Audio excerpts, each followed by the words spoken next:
Hola amigos, and welcome to another episode of Inside the Ropes with Coach Mario. Coach Mario, owner and head coach of Warriors Pride Boxing Academy here in Miami, Florida. Hello, my friends. It's a beautiful, beautiful, cloudless day here in Miami. Happy Friday to everybody. Feliz Viernes Social a todas mis amistades en Puerto Rico y en toda Latinoamérica. Well, guys, it's going to be a short one today. I really wanted to talk a little bit about something I saw the other day, and I don't think too many people are commenting about this on social media and YouTube, and the analysts are not giving too much credence to these declarations from El VAQUERO Navarrete. And I know VAQUERO Navarrete has a fight tomorrow against Berinchik, the Ukrainian fighter, the undefeated Ukrainian fighter for 135-pound division. But I'm not here to talk about tomorrow's fight between Navarrete and Berinchik. I actually think Navarrete is going to take that one, and is going to continue making history. But Navarrete, in a recent interview I heard on YouTube, he has mentioned that he wants to fight the best, and the best at every weight division. He's willing to fight Lomachenko. He's willing to fight, Tank Davis. He's willing to fight any of these guys. And he mentioned somebody. He even mentioned, out of his own lips, came out the name of Suriel Matias. So he said, and let me tell you something, guys. Let me just say something. I love Emmanuel Navarrete, the way he fights, man. This guy's got a weird style, unique style to him. Those long uppercuts that he throws, he's true Mexican warrior.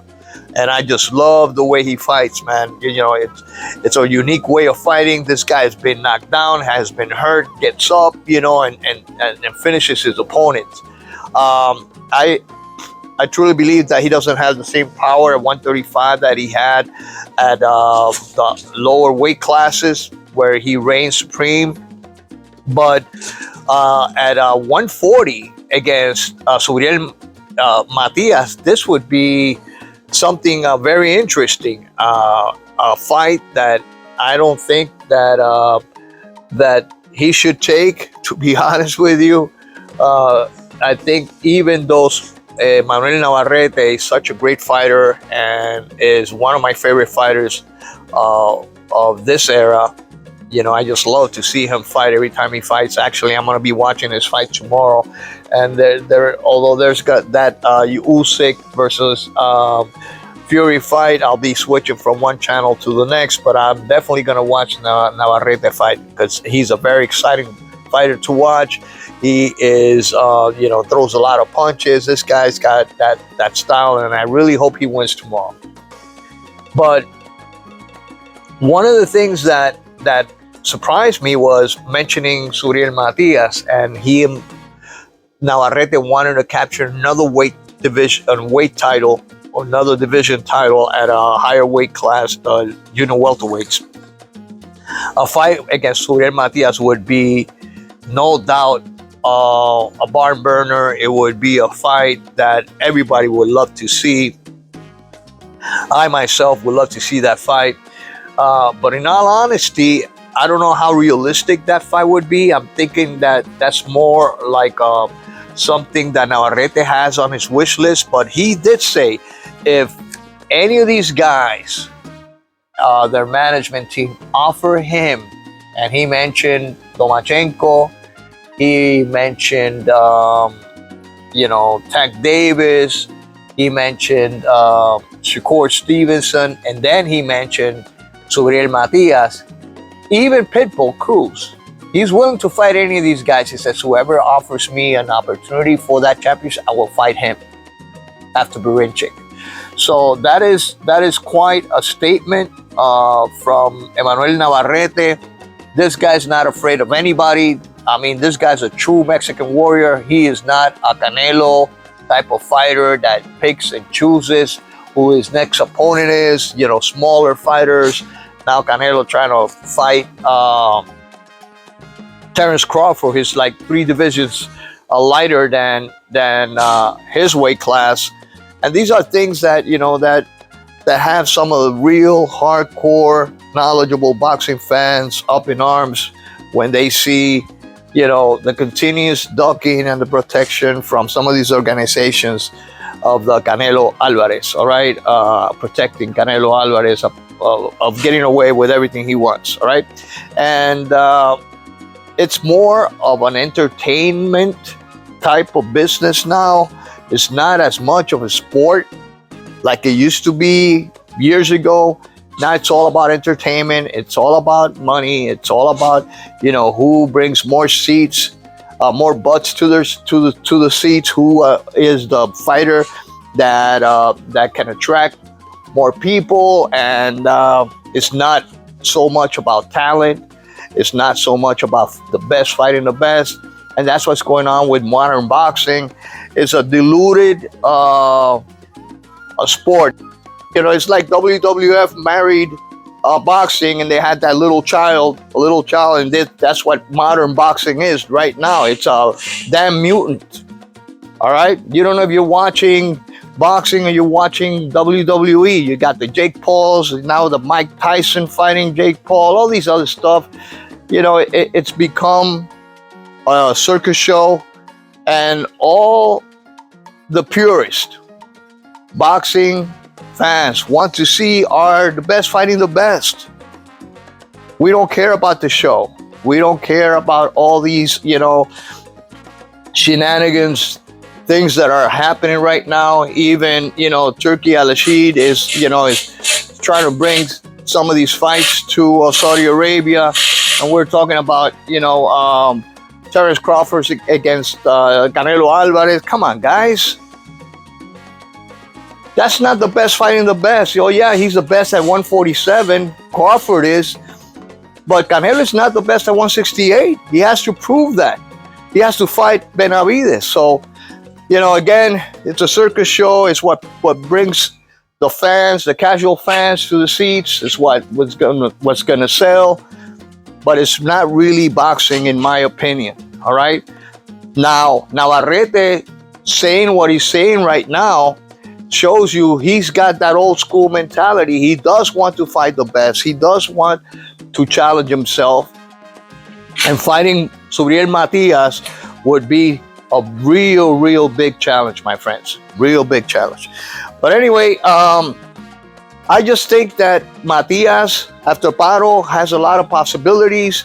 Matias after Paro could actually unify the title. I don't think Matias has too much more time in boxing. He said it himself, 2-3 years more, and he's out. He's 32 years old, so he's thinking about 2 or 3 years tops fighting, and then retire. So he just wants to make some money. He wants to be able to unify the title, which is what his dream is. And unfortunately for us, the fans of Matias, the guys that like his style of boxing, we don't have too much more Matias left in the future. All right, we have maybe 2 years of watching Matias. So guys, you gotta support him. You have to watch his fights. If you don't know who Matias is, you should watch some of his previous fights. This guy is a crowd pleaser. He's entertaining. He is a really rare type of breed in boxing. I mean, he's got his own particular style. I can't compare it to anybody. Maybe a little bit like